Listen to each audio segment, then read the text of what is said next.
Hi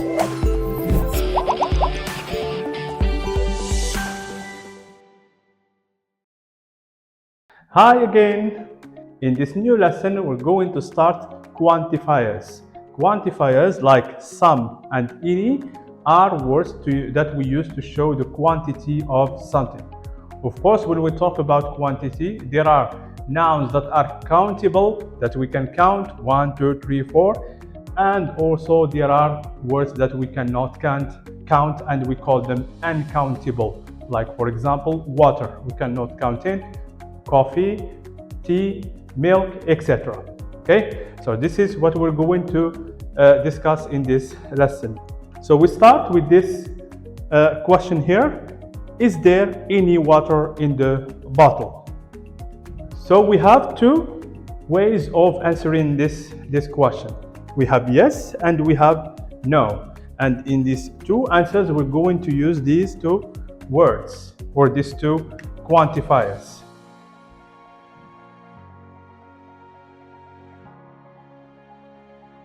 So we say, yes, there is some water in the bottle.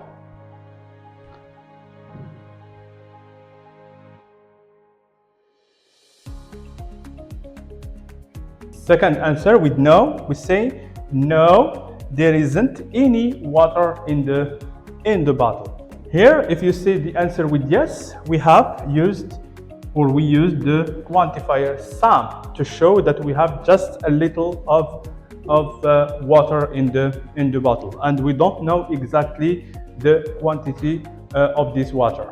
Okay, and then for no, when the bottle is empty, there is no water, we say there isn't any water in the bottle. So for this one, we use it with negative form. When we have the negative answer, that which shows there is no water in the bottle.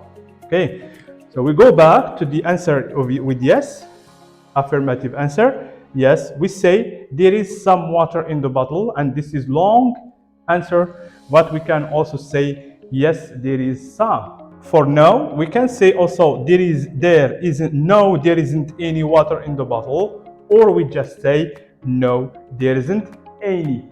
So we can stop here, there is some, and we can stop here, there isn't any. That means there isn't any water in the bottle. Now we move to the second question about apples. Are there any apples in the box?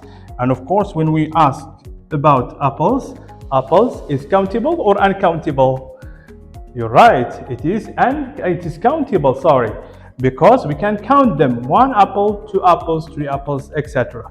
So we can say yes. So for answer, affirmative answer, we say yes, there are some apples in the box. And when we use here some, that means that we don't know exactly how many of them there are in the box. When we know exactly the number, we can use it. We can say yes, there are, for example, 5, or there are 4, or there are 3 apples in the box. But when we don't know exactly the number, we can just use some. There are some apples in the box. Now let's move to the next answer with no. We can say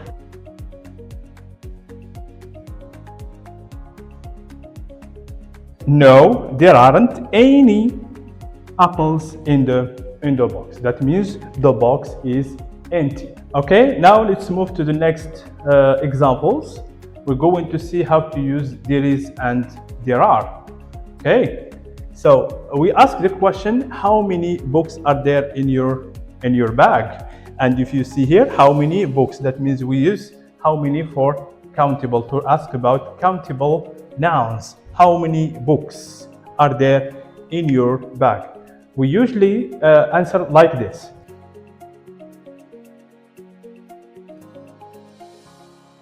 There are 5 books in my bag.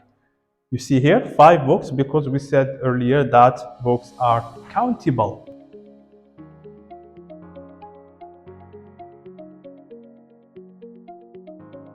And when the bag is empty, we say there aren't any. See, the use of any also with there aren't or there is. There aren't any books in my bag. So now the students will arrive to the part of the rule. We're going to give like a summary of this to the use of these quantifiers. So for using the quantifiers, we see that some can be used with both countable and uncountable nouns. For any, we use it with countable and uncountable noun. This one, some, we use it also with affirmative sentences.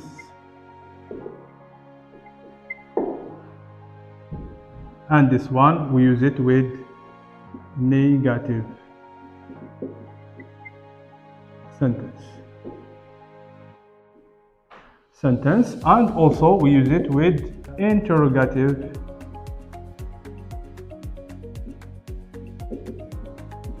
sentence. We use it with negative because we say there isn't or there aren't any. And also we use it with interrogative because we ask the question with it, are there any, is there any, etc. So this is it. This is the end of this lesson. I hope you understood how we use the quantifiers some, any, and there is, there are, etc. For next lessons or the coming lessons about quantifiers, we're going to give more details about them. Take care.